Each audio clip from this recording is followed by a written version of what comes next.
In this guide, I'm going to show you guys how to delete items from inventory on Roblox. Let's get started. First, launch your Roblox app or navigate to the Roblox account in the web version. Now what you have to do is click on the option inventory given over here. You will be directed to this page.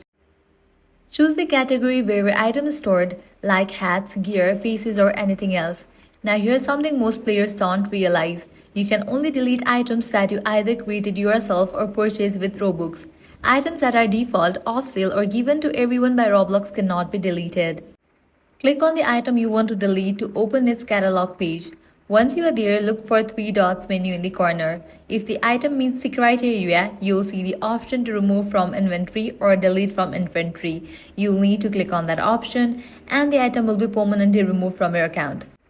If the option does not appear, that means the item cannot be deleted. This usually happens with default or off-sale items. And that's it. This way you can easily delete items from your Roblox inventory. If this guide helped you out, do not forget to like, share and subscribe. Thanks for watching.